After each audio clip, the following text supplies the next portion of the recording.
Hello, and welcome to the 9th and final video on Genbukan weapons training, step by step.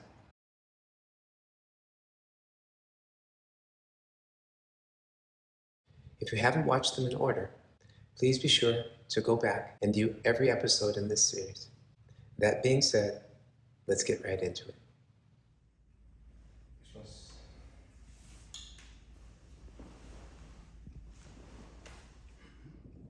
Kancho's greetings.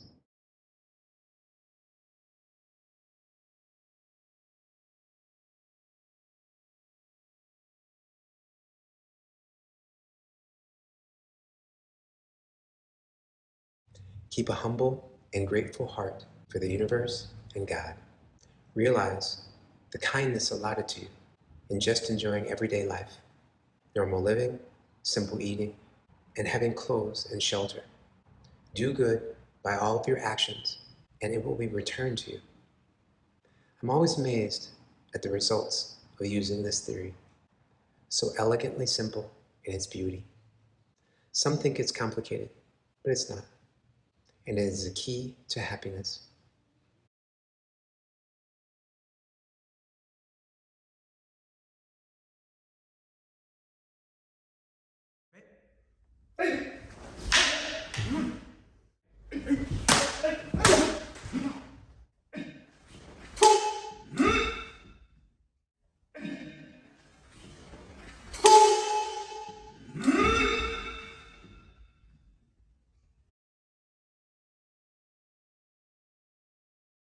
Shoujo means to meditate correctly.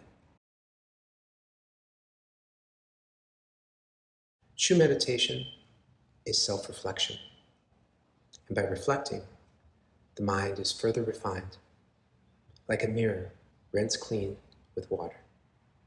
The level of the mind becomes higher, leading to a state where seeing without seeing and hearing without hearing is possible. Then to communicate with the mind of nature, that is, entering a state of satori, enlightenment. Comprehending this means to know your own mind. Recognize that, as human beings, we must certainly strive for harmony in all things. With this harmonious mind, we can harmonize our bodies. And finding this alignment, we can take action and create a more harmonious society. Starting personally, within the heart of each individual. Making effort is most important.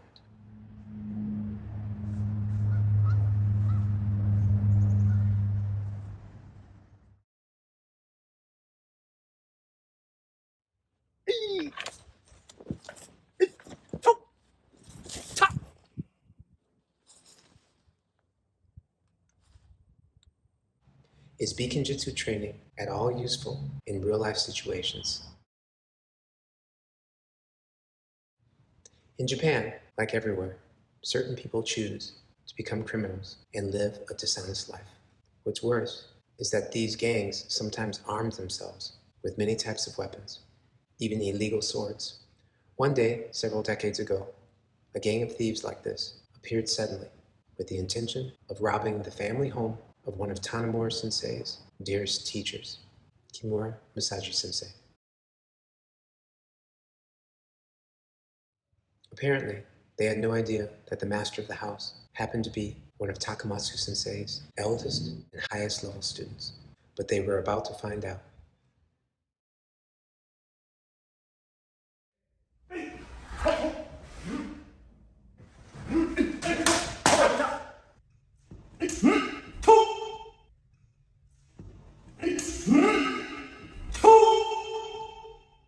Now keep in mind that Kimura Sensei stood barely 5 feet tall and was obviously outnumbered by a group of armed attackers. The leader of the gang brandished a sharp steel sword. Kimura Sensei faced the intruders all alone, holding only a thin wooden lockbow. A lockbow is a stick about 3 feet long, like a hanbo, which is placed on the inside of the sliding screen track in order to keep it from being opened from the outside. In any case, the ensuing fight was over very quickly. When the swordsman viciously attacked with his weapon, Kimura Sensei adjusted his grip on the short stick with both hands, as he would a katana. This type of technique is a Menkyo Kaiden level teaching, utilizing both Bikinjutsu and Hanbo Jutsu at the same time. When the dust cleared, Kimura Sensei had used a special taisabaki movement to skillfully avoid the sharp blade. Without a pause, Master Kimura stabbed the gang leader so strongly in the chest that it crushed the man's sternum, and he was knocked down flat on his back, writhing in pain. Now Takamatsu Sensei had taught Kimura Sensei an important Kuden secret teaching about situations such as these. When surrounded by a large number of attackers, if you fight off the strongest one and defeat him quickly, the weaker members of the group tend to get scared and run away. And that's exactly what happened.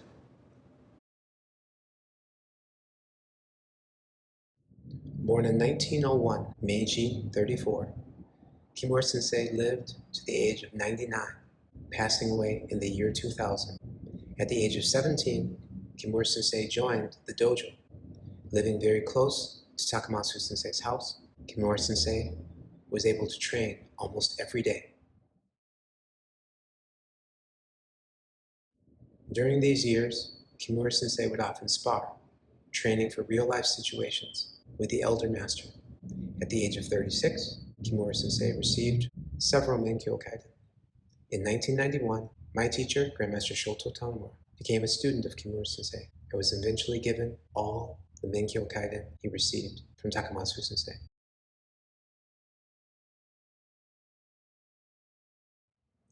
After hearing the previous story, I could understand how, in the hands of someone properly trained in Bikinjutsu, even a common household item can be used as a powerful tool of self-defense. I was greatly honored when Soke brought me to meet Kimura Sensei in person in 1995. For more general information on the history of this and other amazing martial arts traditions, go to www.genbukan.org. That being said, I will end this series with a very gracious quote taken from Tanemura Sensei's special book about weapons. Today, I am grateful that again I was able to practice safely and happily. At the same time, I would like to express my gratitude and renewed determination to devote myself even more for the sake of the world and its people. ありがとうございました。